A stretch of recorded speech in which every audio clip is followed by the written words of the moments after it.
I'd like to take some time today and talk about how your transformer that you use to run your trains directly affects the performance of your trains on the track. A lot of times we'll just throw power to the track and get the trains running and go from there. So there's actually a number of variables that affect the performance of your train. First is power, second is obviously track, and third is whether you're operating in command or conventional. So take some time today and talk about the transformer side of it. There's two types of sine waves that occur in three-rail trains. The first is a smooth sine wave, and the second is a chopped sine wave. A smooth sine wave, drawn out on paper, looks like this.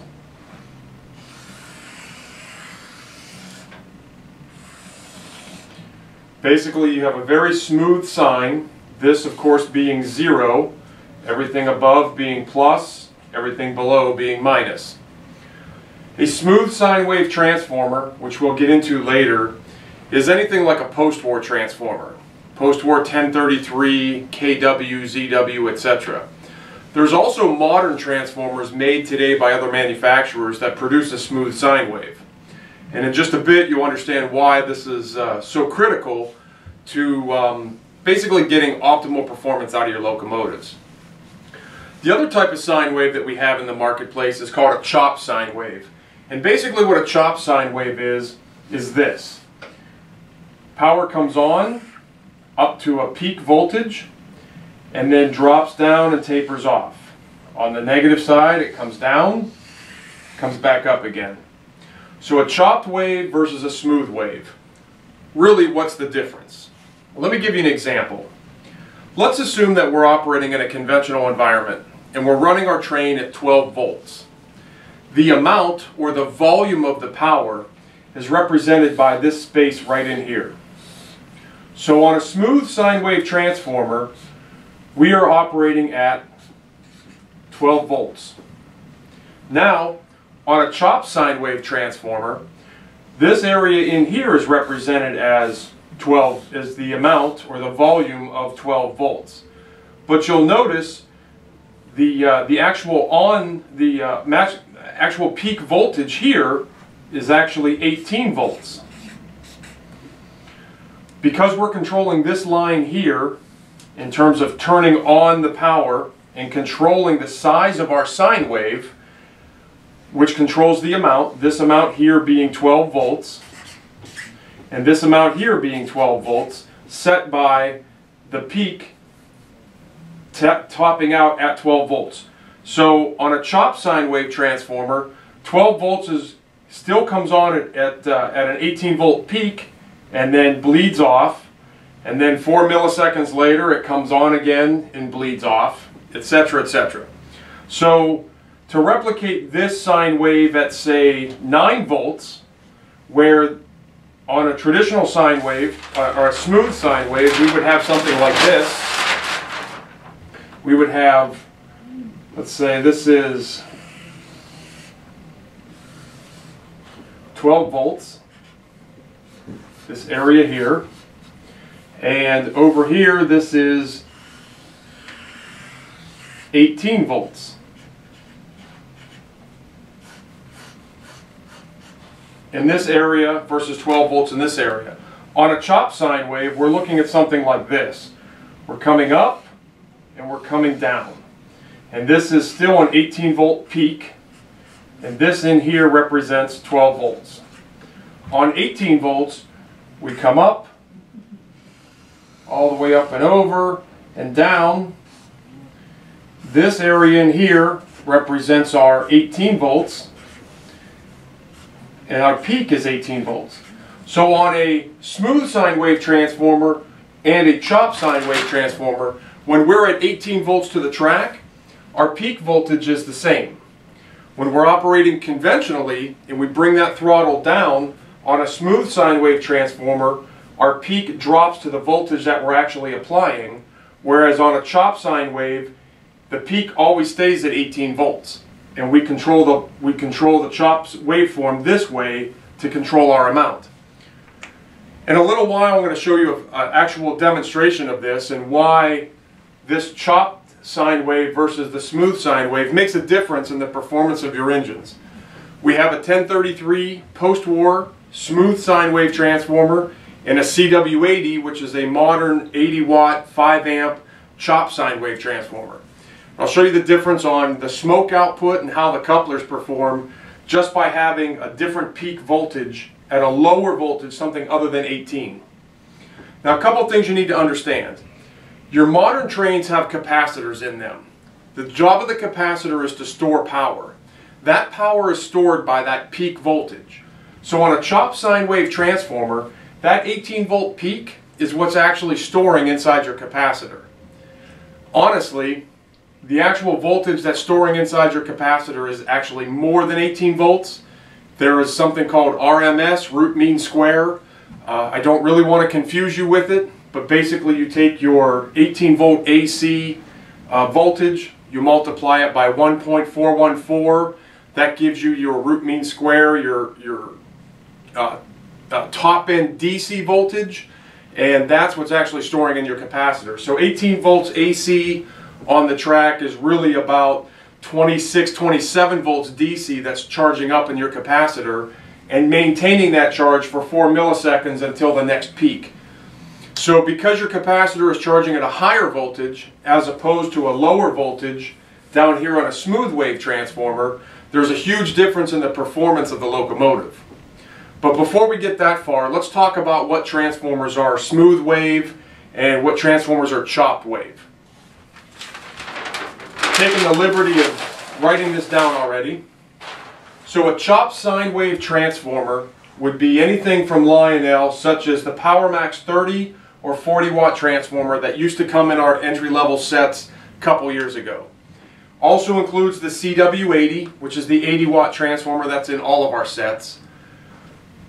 The chop sine wave on our new GW180, which a product video will be available for soon. This is a 10 amp 18 volt AC transformer with a control box, basically a middle of the road between the CW80 and the ZWL for our conventional operators out there.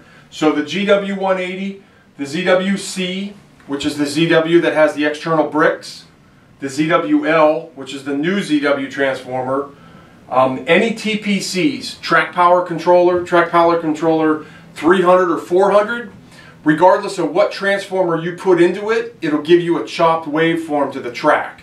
So you could theoretically take a post-war smooth sine wave transformer, connect it to a TPC, and end up with a chopped waveform on the track.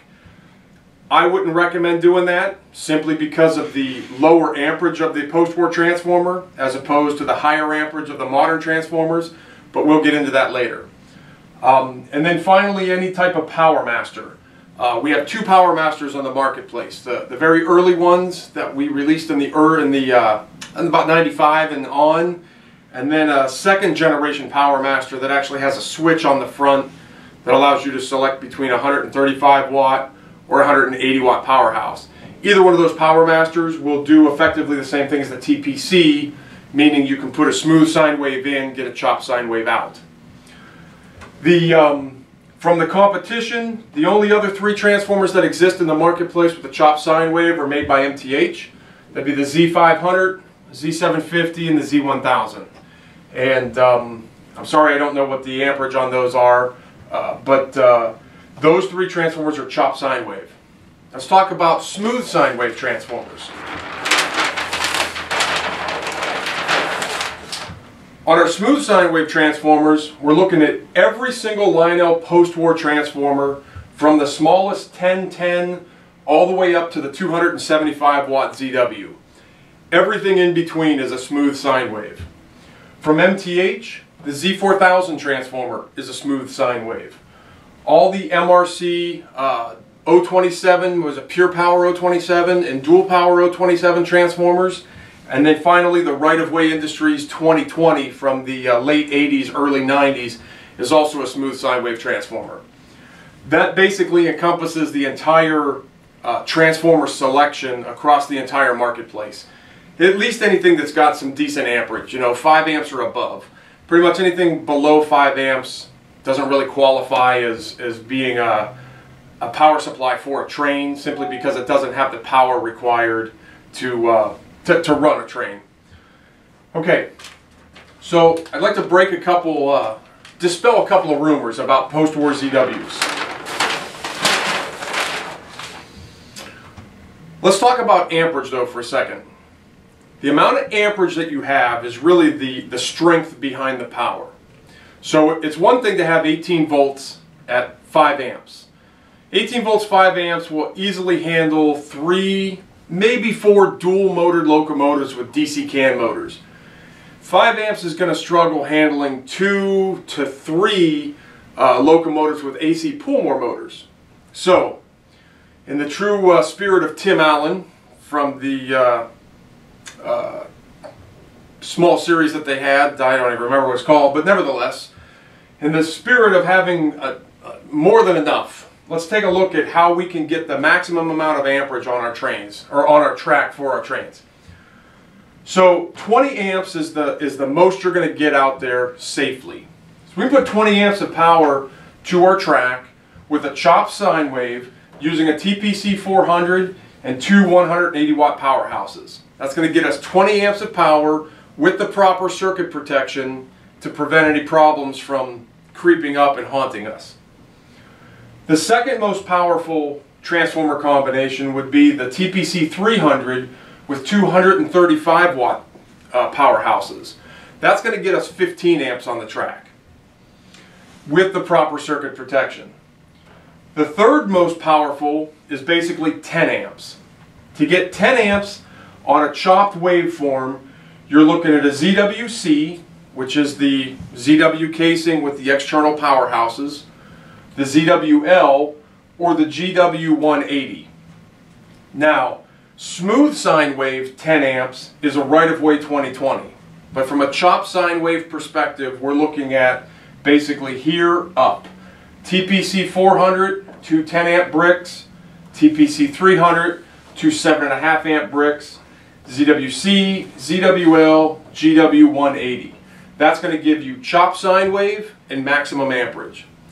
Then we go to our fourth most powerful, which is basically an MTH Z4000, all of the MRC transformers, and all your post-war transformers. And that is going to be any type of amperage that's below 10 amps. So 8 amps and less fall into this category down here. Now, post-war ZWs. Everyone thinks that that's the gem of the post-war era in terms of power. And for post-war trains, it certainly is. Let's look at the math, though, to see what it truly is. So the math on our post-war 275 watt ZW is 275 watts divided by 20 volts. That equals 13.75 amps. Now, 13.75 amps divided by 4 channels gives us 3.437 amps per channel. So the A, B, C, and D throttles, for argument's sake, have 3.44 amps. Compare that to the modern ZW, which has 10 amps per output, about 6.5 more amps per channel than the post-war ZW. You also have to remember that in the post-war era, the whole structure of Lionel toy trains was to run one train on one track at one time. Right about 1996, that whole paradigm shifts, and we have the ability to run 99 trains on one track at one time. Well, running one train on one track requires 3.5, 4, 5, 6 amps of power. However, running multiple trains on one track requires a lot more power, which is reflected in amperage. So to have that additional amperage, we really only have a handful of transformers to select from. Fortunately, they're all chopped sine waves, so you get peak performance out of your legacy and TMCC and PS2 locomotives, but they also have the amperage to back it up, 10, 15, and 20 amps. So again, on that post-war ZW, we're looking at 3.44 amps per channel. An 80 watt CW80 has more amperage per per channel, or for the track, 5 amps of power for the track, than a post-war ZW. Plus your post-war ZW is a smooth sine wave as opposed to the chopped wave that comes out of your CW80. So we're going to take a few minutes here, get set up, and then we're going to show you firsthand what the difference is performance-wise on your locomotives between a chopped wave and a smooth wave. Okay, so what we have set up here, just a simple section of fast track with 2 fast track terminal sections. To one terminal section I have a CW80, and the other terminal section I have a post-war 1033 transformer. Have a legacy set, and with the U-post connected to the outside rail. Our legacy SD80 Mac is sitting on rollers so it doesn't take off on us, and that's basically our test parameters. So what I'd like to do is show you the physical performance of your modern locomotive using smooth sine wave versus a chopped sine wave transformer. So we're going to go ahead and turn our 1033 all the way on full voltage. I'm going to measure that just to see what that is. And that's measuring about 15.5 volts AC all the way on. So now I'm going to address the locomotive and start it up. I'm going to turn on the smoke unit.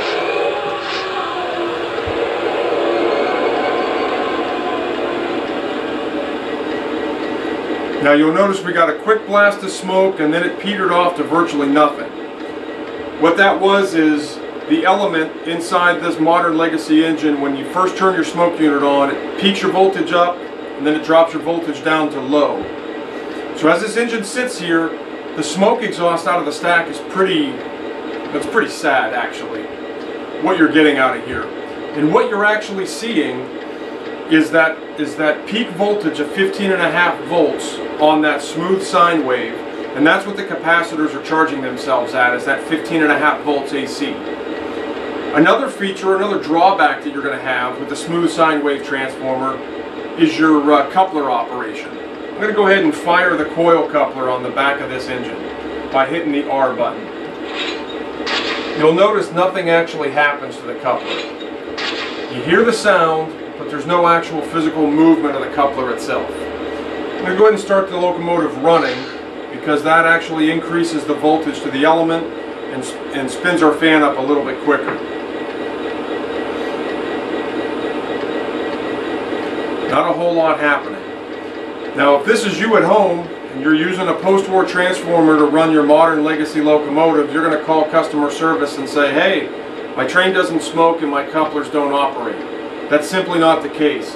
You might be able to see it now. The smoke unit is smoking. There is smoke coming out of it, but it's not optimal performance. Again, the reason for this is because of the smooth sine wave transformer. So what I'm going to do is go ahead and turn this transformer off, and I'm going to turn my CW80 on. I want to make sure that I match my voltage on the track. So I'm going to go ahead and set my voltage to 15.5 volts.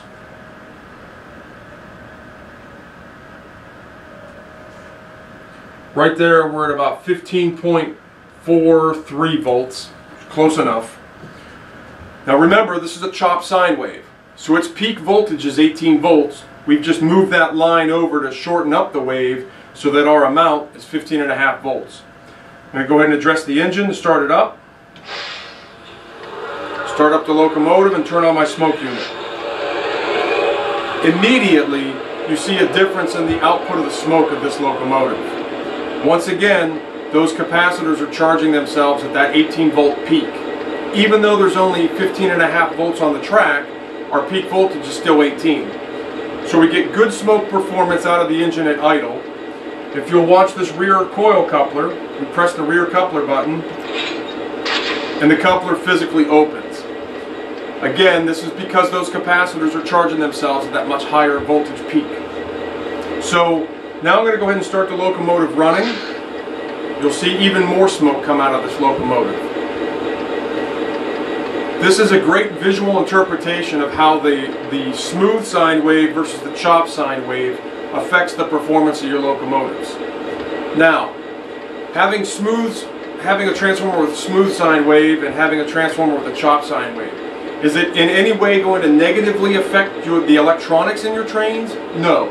There's no negative consequences out of this. What there is, though, is you have the difference between the capacitors charging at a higher peak voltage versus whatever the top of that sine wave is, which is oftentimes lower than 18 volts, especially if you're operating in a conventional environment. You know, you get downwards of 14, 12, 11, 10, 9 volts, your capacitors are charging at even lower peak voltage, as opposed to a chop sine wave is going to get you that high 18 volt peak.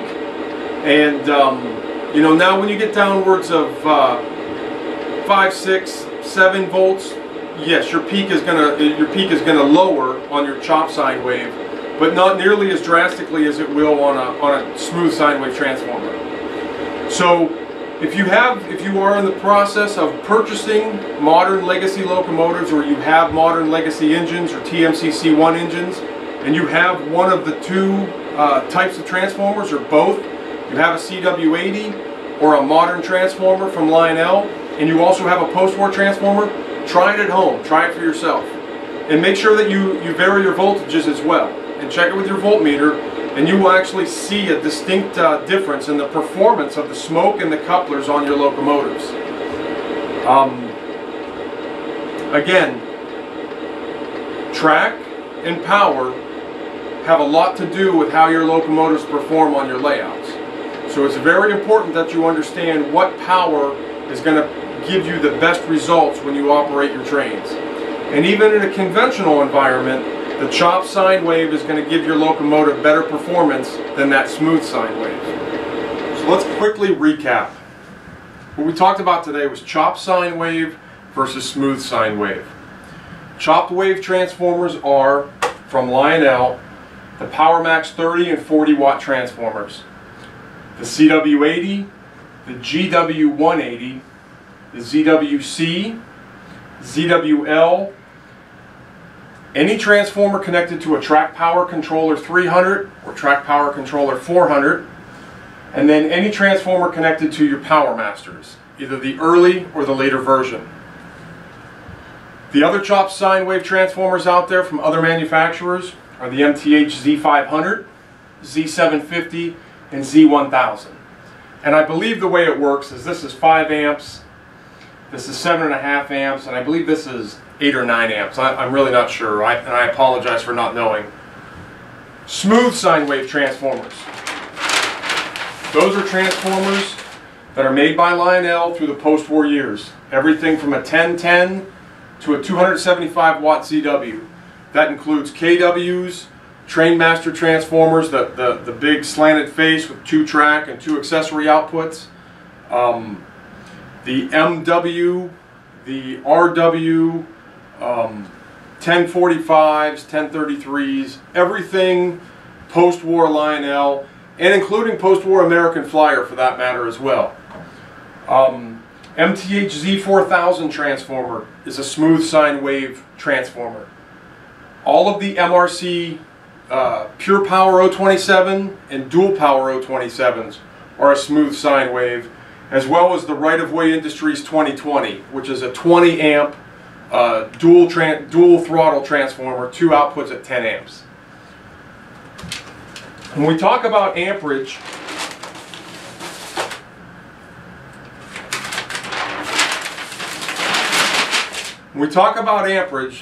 once again, amperage is king when it comes to toy trains.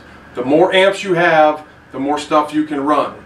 So optimal performance for a TMCC or legacy equipped layout would be using the modern 180 watt or 135 watt Lionel powerhouses.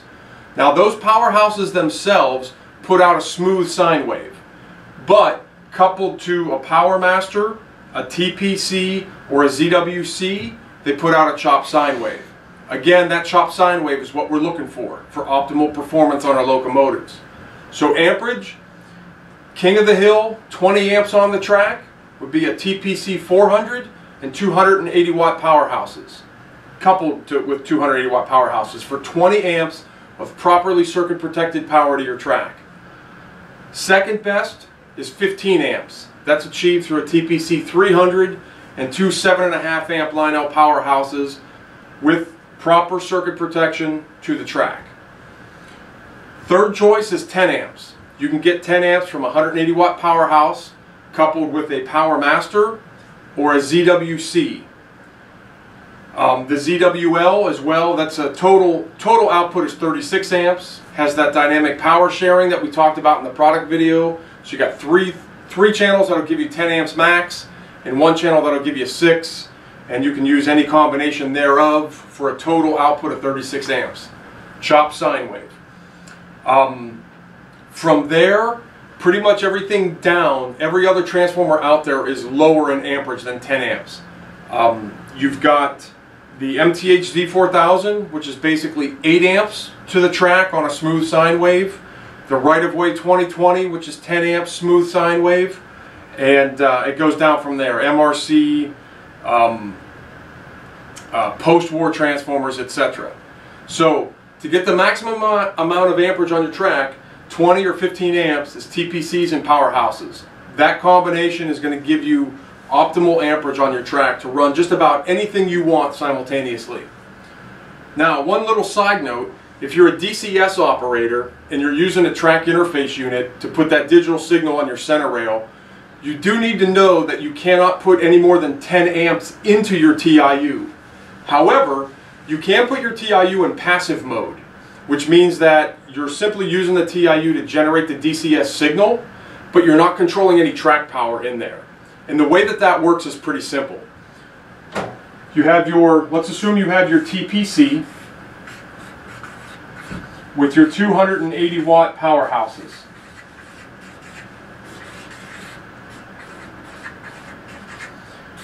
These go into your TPC, so you've got 20 amps of power.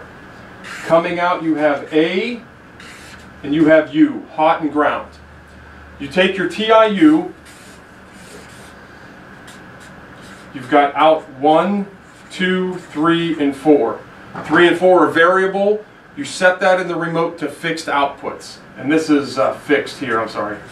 Fixed 1, fixed 2, and then you set 3 and 4 to be fixed. You've got A and you've got U, red and black. You basically bring this over and connect this to the output of the TPC. Bring ground over, connect it to the output of the TPC. All you need to power your TIU is 14 volts on the aux input of the TIU. Now you've got 20 amps of power to your track. You've got your DCS signal going down your center rail, so you still have 100% compatibility with your PS2 locomotives. If you take your Lionel Legacy or your Command Base, whichever one you choose, that connects to your U-post. This goes to your track, and you're set. You use your Lionel remote to control your track power, both in a conventional environment. You can increase and decrease track power, or set your track power to full 18 volts. You can operate in command mode, where you talk to the locomotives as opposed to the track. You have the proper circuit protection to prevent any short circuits from causing any internal damage on your locomotives. You've got your TIU providing your digital signal on your center rail, and everything in your operating world is blissful.